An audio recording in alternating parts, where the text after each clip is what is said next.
Good morning. This Saturday, we're going to place a major focus on education. I know many of you are wondering, parents, business owners, what's happening with schools, particularly K to 12. What's happening with our children? How do they go back? How is it that they're going to be safe?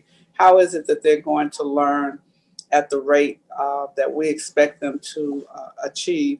I have two experts, two of our really most qualified educators for this season. And they're going to share some really great insight, I think, educating students during a pandemic using remote learning. I'm going to start with Dr. Lee. One of the problems that we want to talk about today is on the minds of almost every parent, every business owner. How have public schools been impacted by the pandemic? And what is your school district and other school districts, Dr. Leek, around the state done to address the issues that your students, their families are faced with this pandemic called COVID-19? It's interesting because this all started almost a year ago now.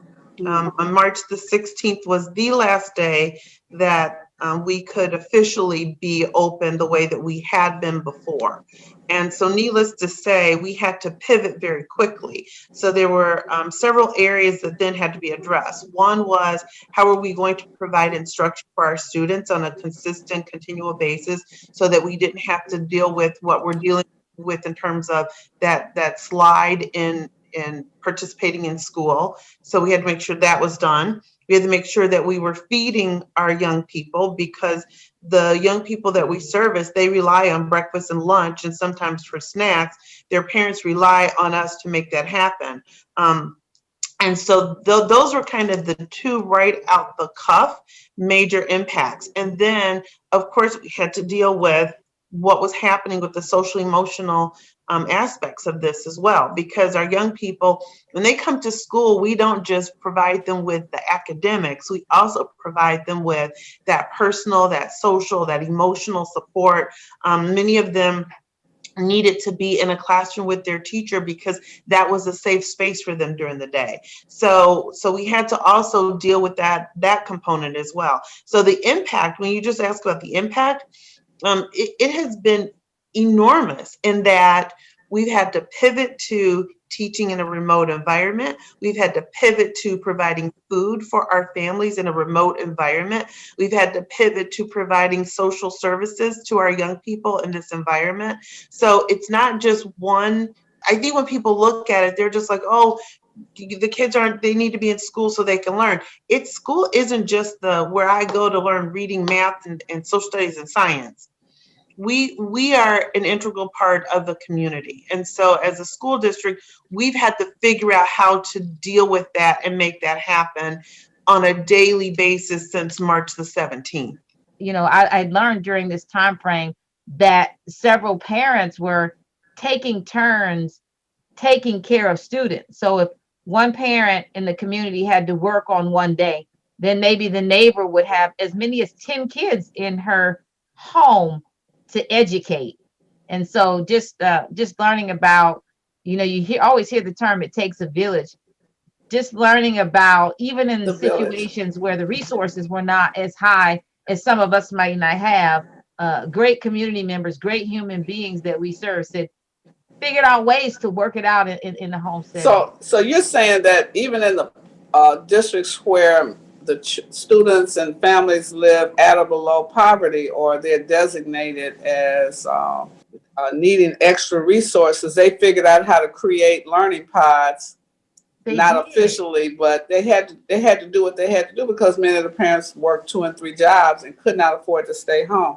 Right. So I know, Dr. Lee, you shared with me some time ago how it is your district made budgetary adjustments to make sure that every child had the resources they need to learn remotely. So can you share for those who are viewing what kinds of things you did in your district? We had already done a survey when we saw this coming to determine what devices our students had at home and how we could transition our teachers so that they could move from I'm in the classroom and I'm doing lessons to, now have those students at home and keeping them engaged. And so we sent our students home with devices for those who needed them. But then over the course of the summer, we took our stimulus dollars and we purchased Chromebooks for every student. And actually our stimulus dollars, they weren't enough. So we allocated district funds to also support making sure that every student had a brand new Chromebook. And we also purchased services for hotspots, because one of the things, and Dr. Whitaker spoke to this too, we saw that some of our families were having maybe 4 or 5 children from the community at the church. Maybe the church opened up a space and they were there, but they didn't have enough internet access for that many people in one space. Or some of our homes needed internet access. So we actually worked on getting hotspots for every family who needed them. And then as a district, we've picked up the cost of those hotspots so that a family, and in some cases, we have families that have 5 and 6 children. So if you've got 5 and 6 children and you only have a certain amount of Wi-Fi, you need an additional hotspot to help make sure that that goes on.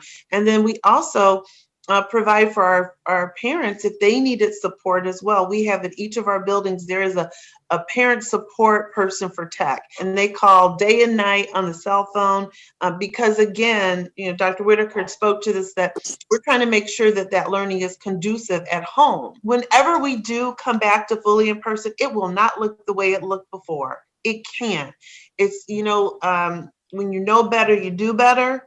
Well, now we know better. And like Dr. Whitaker was saying, we had 100% of our parents participate in their children's evaluations for special ed. We had the highest participation rate in the history of the district for parent-teacher conferences. Our teachers are saying this is just unbelievable. The communication with home is so much greater now, because what's happening is our teachers are actually coming into their children's homes every day. That, just think about the power of that home school connection.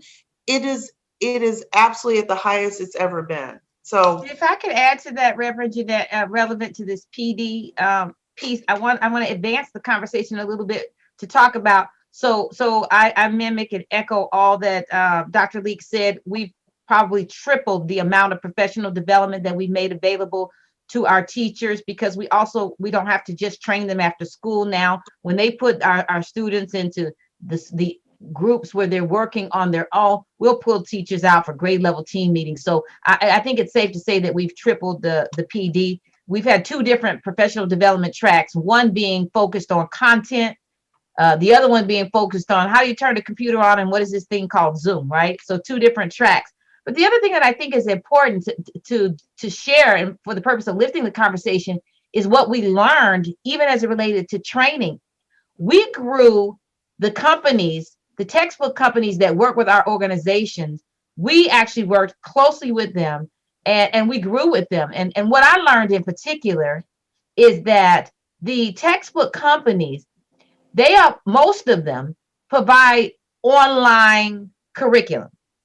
What I learned from the heads of the textbook companies is their departments were never designed to have us engage in online learning at a pre-K 8 level 5 days a week for 9 months. Right. Their whole departments were not built to do that. And so I won't name companies, but I'll say one company that we worked with was better equipped in terms of the curricular materials and the curriculum that they made available to us than another company. And so kind of sitting in the middle in my role as deputy superintendent, I was, because at this point, we're all in this together, right? Able to provide some feedback from teachers about the hiccups that they were running into as they want to implement the curriculum. And so I think, again, the changes, the growth has happened, not just at my level and Dr. Leek's level, but those companies that are providing us with the materials that we need to be successful during this time frame. I think this is really interesting because Reverend Jackson often talks about the 5 A's, as you all know, of excellence. And one of them is obviously academic rigor, which now has changed to a remote environment. The other is attendance, how's the, so I want to ask you to look at those 5 A's, academic rigor, attendance by students, attendance you've already addressed by parents, you got greater parent participation, the atmosphere of the learning environment, how has that changed, and the academic progress of the students. Do you feel that they're adjusting appropriately? Some of our students are doing way better than they did in person. And I think some of it speaks to the availability for intervention and enrichment at a faster pace than when we've been in person. And what I mean by that is, so if I have a class of students and I see that I've got some students who are struggling, I can pull them off into a breakout room and give them some attention while my other students are doing some asynchronous activities. But at the same time, for those students who are really excelling, we can push them further and faster. And we also are administering our assessments remotely. So we're able to track and see how students are performing. What I am finding quite remarkable about the experience is that our students, especially those who are really excelling, are finding other opportunities that they're then sharing with their teacher and their classmates. So it's a growing experience for all of us together. We attacked the topic of assessing how our students are performing in two prongs. Number one was how were they performing academically, and then we tied that to how many times are students logging on and the like, right? Because if students are not logging on, then the performance is going to be what the performance is going to be. So our district leadership team, if I might use this term, has just operated in straight beast mode this year. Literally tracking every move that our students make. Now, in direct response, and I'll be brief to your question about our performance, we've seen statistically significant improvements in our students' performance when we compare their math assessment results, fall assessment versus the winter. Statistically significant improvements in math. We did not see statistically significant improvements when we compared our fall assessment to our winter assessment. And the ideal results are fall to spring, but we got the fall and we got the winter. Now, there's several variables that we have to take into consideration when we figure out why that happened. One, in part, we assessed our students in the fall on the property.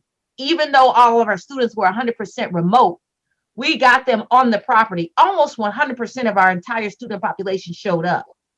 By the time we got to the winter, and there was different interpretations of the degree of concern relevant to coronavirus, we decided that the winter assessment would be all off the property.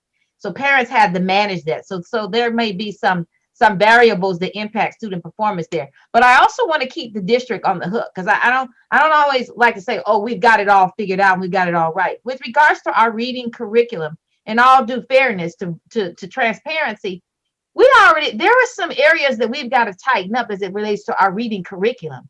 So I don't know that we can say that our students didn't fare well in the area of reading because the home environment didn't allow it, as much as I can say, let's tighten up our reading curriculum and our delivery of instruction in that area on the property and remotely, and then we can come back to you with the answer to that question. I think these are some tremendous insights.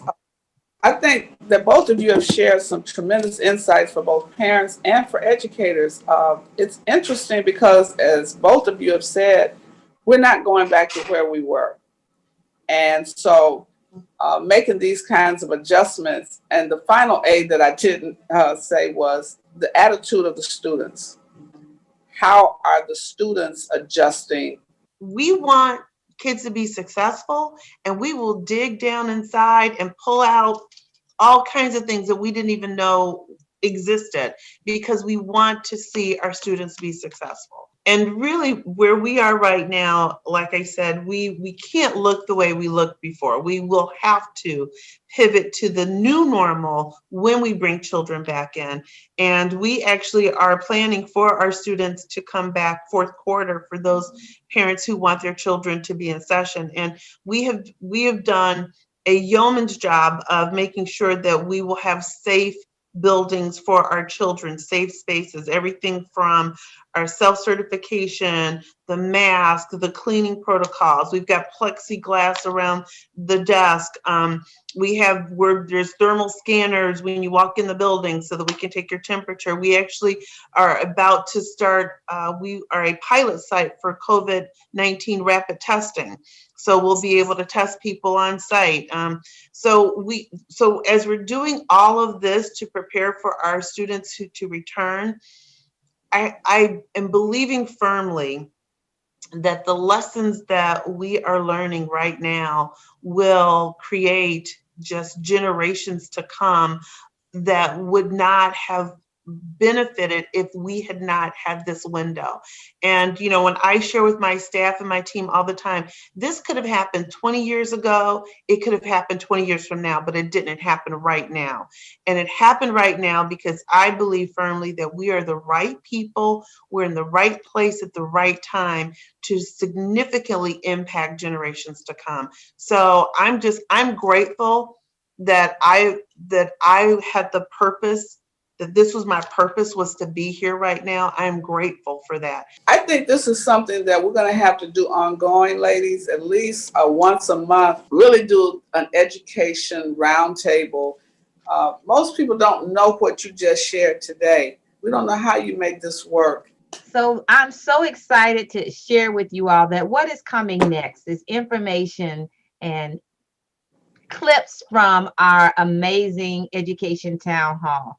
Push for Excellence, also referred to as Push Excel, recently launched an education series entitled Shaping America's Education Agenda. And in January, we hosted series 2 in this episode, where the focus was really to focus on the extent to which Dr. King's dream had actually been realized as it relates to achieving the goal of equity in education. And we were thrilled to bring on panelists from all over the country, experts from various backgrounds, to answer from their perspective, again, the extent to which we believe that the dream has been realized.